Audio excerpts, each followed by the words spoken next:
Well, we're gonna try video too. I guess real quick, special thanks to anybody who has made it this far, all second video into this journey of my high school memoir memory exercise in uh, introspection. And special thanks to anybody who checked out the last video. I will try and link it using my basic linking skills in YouTube somewhere in the video toward the end of it. But last video was all intro work. Now it is time to get into the formative years of a young, short, not even 5 foot kid. And with this is also the introduction of, and I mentioned a spoiler alert in the other one, some of the coolest, funniest, most loving people I have ever had the joy of knowing or meeting. And I get to start talking a little bit about them today. So, grab a drink, or completely mute me and just watch some weird, crazy guy with hand movements and enjoy the ride. Freshman year. Love handles and a sailor hat. Live every moment, love every day, because before you know it, your precious time slips away. A week before my freshman year in high school would start in August of 1998, my parents, sister Sarah, and I moved from Yuma, Arizona to the Phoenix area suburb of Ahwatukee.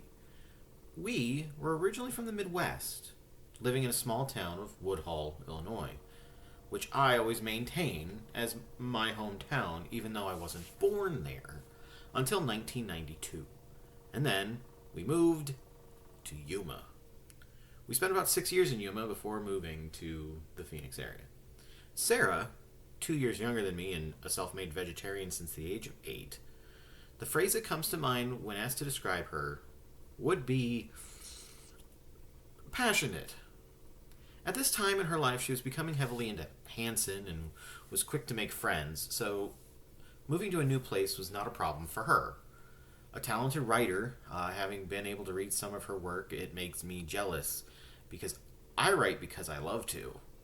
But of what I read of her, hers is even better. Growing up, we would fight as siblings would, and as I was long considered the mellow one, as she was not afraid to throw punches or slam doors, a characteristic that, with time, is looked back with a smile rather than frustration. My parents were Presbyterian ministers for years, and we grew up as PKs, preacher's kids. After spending decades in the church, they both found alternate callings. My dad began teaching religions classes in the community college realm, finding work at Mesa Community College, while Mom worked at St. Joseph's Medical Center as a chaplain. After leaving the church, I found that some of the more restrictive rules of my parents began to relax, namely, for my interests in horror movies, and I found more freedom. They were also very flexible when it came to us making friends. My parents were very quick to adopt our friends into the family, and it was through my parents' way of doing this I adapted a very open look at love. If I loved you, held you in trust or reverence, I would tell you. To me, it wasn't worth hiding how I felt, which could both be very forward and intimidating, but it was also as honest as I could be.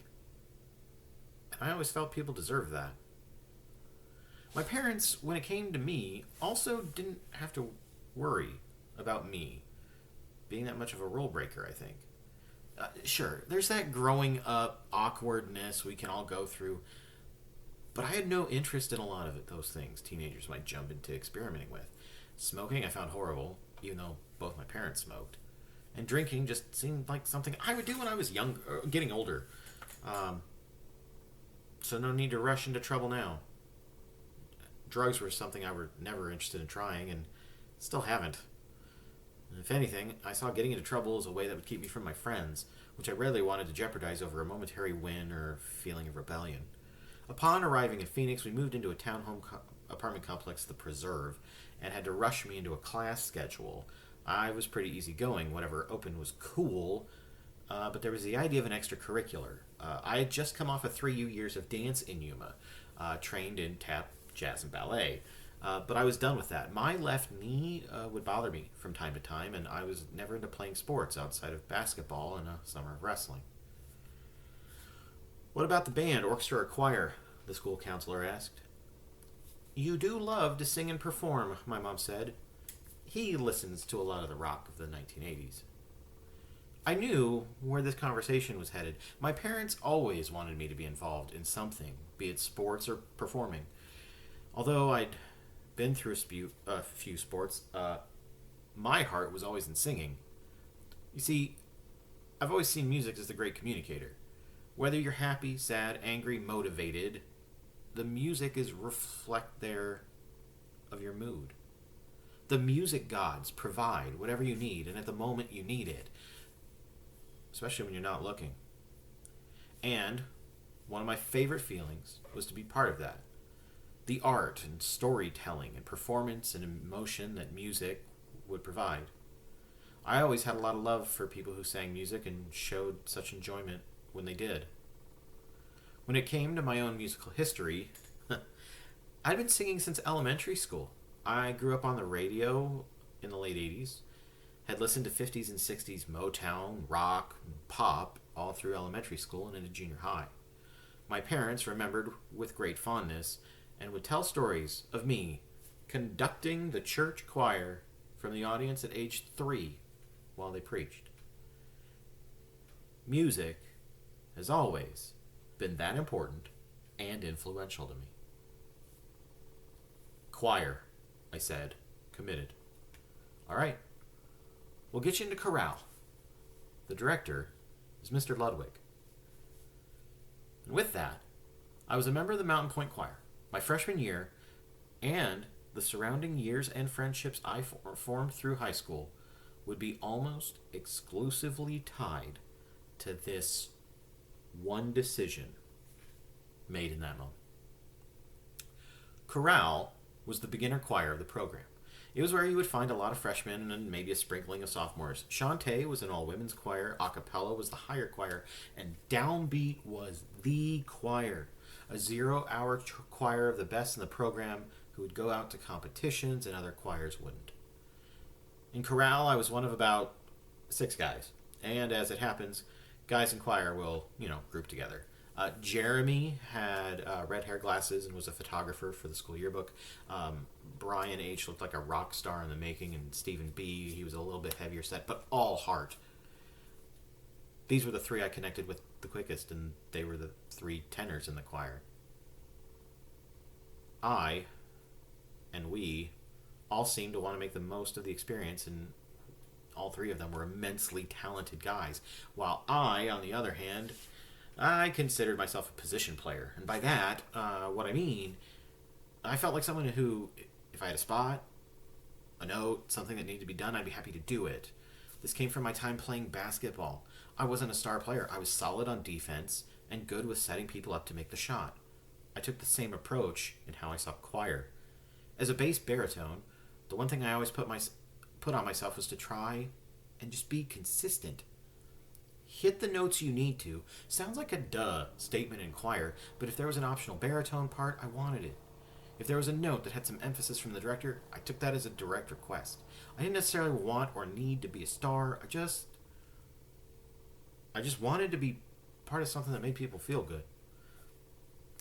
One of the gifts that choir would give me going forward through the next 4 years would be the friendships I made, especially with 2 of the girls in chorale. The wonderful thing about friendships is how organic they can become, and becoming friends with Kate K and Emily W would also set the stage for the rest of my time making friends in high school. I can't tell you the exact moment we went from strangers to friends, but when we did, it just felt natural. Kate always struck me as supremely confident, and it was evident she was just talented as hell. She sang as a soprano, fluent in Spanish, composed her own music, played piano, and helped the guys get through our own parts during sectionals. She was spirited and very confident in her attention to from the opposite sex. She was an amazing musician, and we actually performed pieces of hers during choir. And it wasn't just good for her age, it was just good. We also had a bit of a back and forth with each other, as, she would crack jokes about my height, seeing that she was a blonde girl taller than me. She'd happily look right over me and say something like, "Matt, I didn't see you sitting there." "Oh, you're standing." And I would take it and respond with something else, and we'd laugh about it later. And then there was Emily. While it took a little bit longer for me to get to know her, it's in her that I found one of the absolute best friends I would have pretty much all of high school. Emily was strikingly different, but just as captivating as an alto, and I could listen to her sing anything. She struck me like a musical cross between like Stevie Nicks with the raw emotion and power of Pat Benatar, a la Shadows of the Night. She had a rich voice and a smile that could instantly make me forget what I was saying sometimes. And when I met her, she was a bit of a quiet, light, brunette blonde, and she and Kate were always with one another. Outside of classes, they didn't share. We also made up different sections of the choir, which meant, well, we may be called to practice together, and our styles, they just all melded together. It was because we didn't share any classes that year outside of choir, it was by luck or providence that Emily and I got a chance to know each other better. One day, after school, I just happened to be walking home, and she was in the back parking lot of the school killing time waiting for her ride. We said hi to each other and struck up a quick conversation, and because she had a couple hours before her ride would show, we walked down to Jamba Juice, a smoothie place in this small shopping plaza down the street from the school and the townhouse complex. With drinks in hand and the sky beginning to darken, well, we just hung out as a storm rolled in. We sat in one of those concrete tubes on one of the playgrounds in the complex, drinking our smoothies and talking as it rained. She had just broken up with a boyfriend, and we talked about things outside of school and choir and just spent the time getting to know each other. Since I had just moved, it allowed me to share my time in Yuma, or why I was a writer, and she would tell me all about the assorted friendships she had made throughout her life that had followed her to high school. After hanging out for a few hours, I walked her back to the school so she could meet up with her mom, who was picking her up. The next few days, months, and years would show just how fortunate this one afternoon would become, as these were the seeds that would bear fruit later in the growth of my own friend group. All thanks to her. For a high school first-year choir, there was a lot of talent, just straight power and emotion and musical knowledge, it seemed. I'd come to find out later that others more advanced in the program described us as the best they'd ever seen. This included all the top choirs and even the director himself, a change from chorale's past. We could point out to the higher choirs being flat or sharp and did it while they performed for us. This was done one day when Mr. Ludwig had a cappella performed for chorale as a way to show what the upper classes were part of, and what they may have seen as an opportunity to show off, we were able to point out to them when they were sharp, flat, or late. We respected them, but we weren't going to be intimidated. We could hold our own in practices or in an onstage rehearsals with them watching from the front row. We had Kate and Emily, and then Rochelle G. was a force of gospel vocalization. Brian, as mentioned, was a rock star and was drafted into a cappella and eventually downbeat later in the year. Stephen could be quick to not be taken seriously, but when he would dedicate himself to classical singing, he'd just knock you over. And Jeremy, while not as pronounced as the other two, continued to be steady and show adaptation and improvement with each song. Whitney G and Tivoli T were bombastic voices in the altos. You had Crystal M, who was strong and consistent, while Kristen A was quieter, but again, a steady voice that strengthened the core of the section. And me? I was just about 5'0", towered over by just about everyone, but consistent in being on key, in tune, and a reliable foundation guy. "Matt, you've got to sing from your love handles," I was told by Kate one day during rehearsal as the guys were working over one of their parts. I would laugh her off, sometimes shaking like Chunk from the Goonies in response. "He might be small in stature, but he's got heart," Mr. Ludwig countered. Kate, Emily, and I had become pretty fast friends, and I had developed friendships with Jeremy, Kristen, Crystal, Stephen, and others as well at varying levels. I would take the playful jabs at my height and love handles and absorb it, using my self-deprecating humor. I loved being a supporting player. Give me a note, I'll hit it. I loved being part of the group, seeing how there was so much talent, and I had always been a bit of a wallflower. I didn't need to stand out. But I loved the choir, and I loved it quickly. I knew I had found my calling. I was going to have fun being along for the ride, because to me, choir wasn't about being a star, but being part of the family that Mr. Ludwig had cultivated amongst the program. However, he also seemed to have something in mind, and he needed me for it.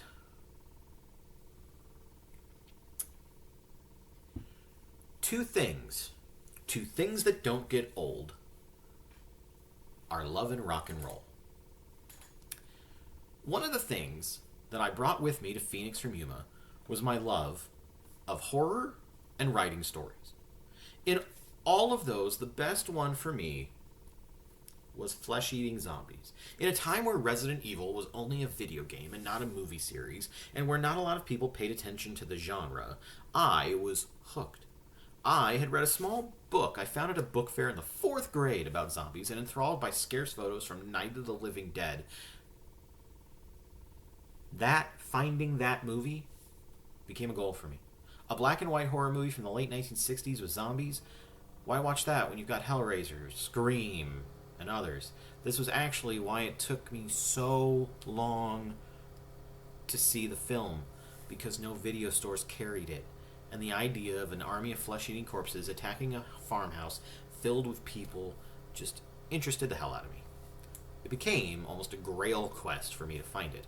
But I had to wait years to find it.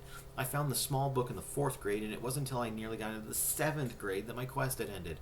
Finally, at the Hastings bookstore in Yuma, a clearance bin of VHS tapes for $5, I found my first copy of Night of the Living Dead. That night, instead of going with my dad and Sarah to Sarah's ballet practice, I went to my mom's work, and with a Coke in one hand and a Three Musketeer bar in the other, turned off the lights, put the tape into the VCR in my mom's office, and was ready to go.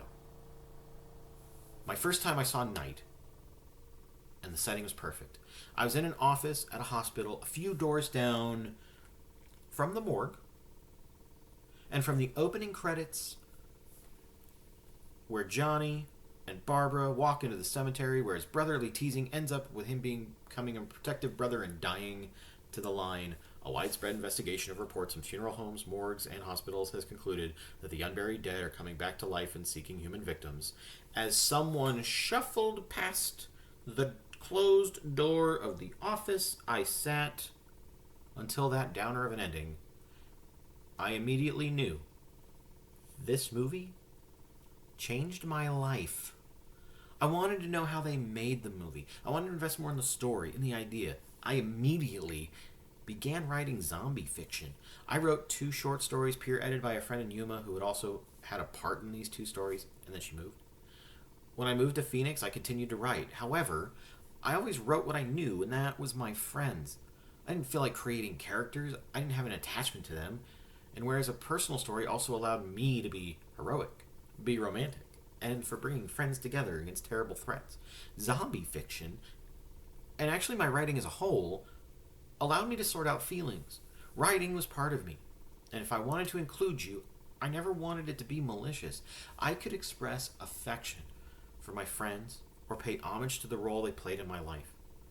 I had tried to write comic books. I would create fictional characters for other projects.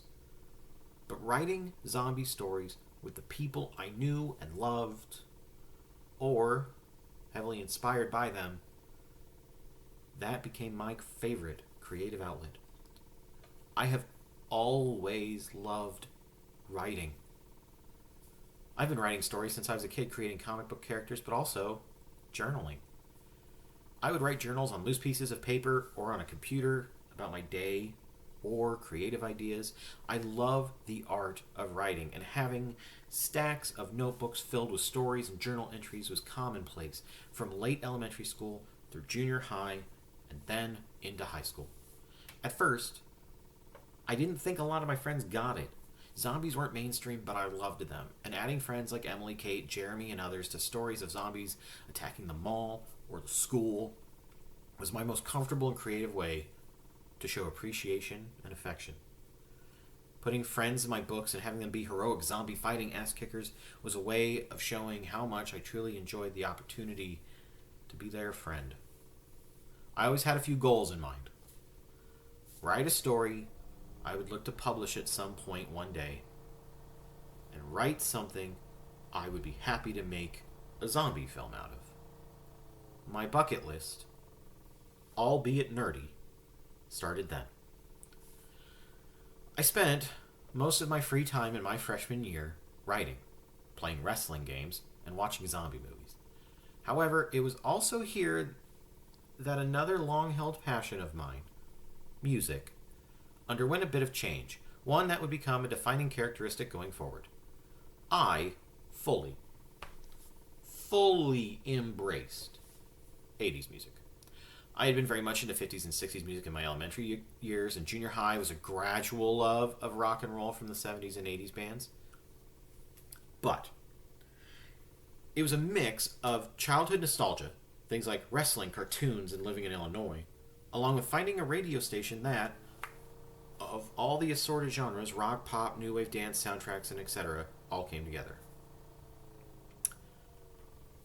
Okay. Listen. When I heard REO Speedwagon on the radio, I truly embraced being a fan of a band and their entire song library. Their music became a constant companion. Time for Me to Fly was the first song of theirs I learned, taped off the radio. I bought a compilation CD I found at a grocery store of theirs, but within a few months had already started to buy all their CDs I could find. I would listen to their albums on repeat as much as I could, writing out their lyrics into notebooks so I could learn them faster, and buying old VHS copies of their concerts.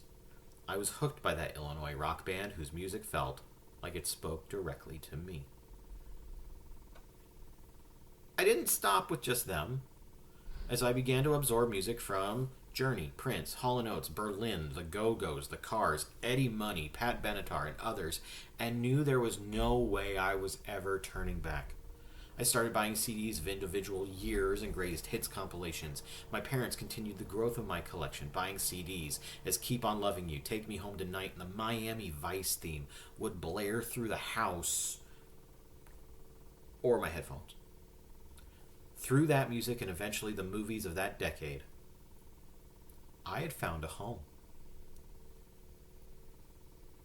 Another piece of my identity also came into fruition, as my parents passed down to me a blue denim jean jacket, which, when added with a pair of jeans and a white t-shirt, became my go-to outfit. I just felt the most me in that outfit, and I reflected it in my writing and music. The most heroic, the most musical performing version of Matt Wintz was that guy. He was an 80s rock and ballad singer, okay with being front and center. He was confident in what he needed to do or what was asked of him. He knew that the perfect me would wield a crowbar in a zombie apocalypse. It was both a tool and a reliable weapon, and he was prepared for anything, with a pack of bubble gum and a book of matches in his pocket. I didn't have the crowbar, but I had that jacket, and I leaned into being an awkward teen stuck in a time warp. Thing is, I was able to shut out any criticism or jokes that may have been made of me, because in that outfit, it didn't faze me. I wore that outfit almost daily for a long time. In it, I always felt unstoppable. And with that, we've gotten through two more chapters into my freshman year. A little bit longer video, but I'm trying to give you guys, whoever watches this over time, something worth the sit.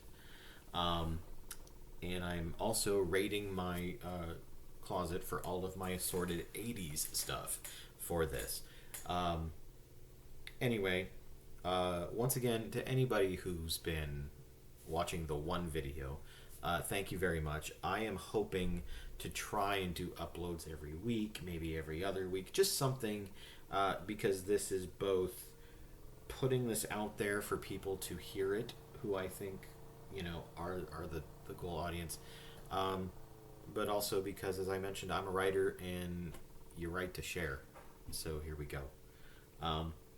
Anyway, until the next time you see me, and I'll be thinking I see you, take care of yourself and keep on rolling.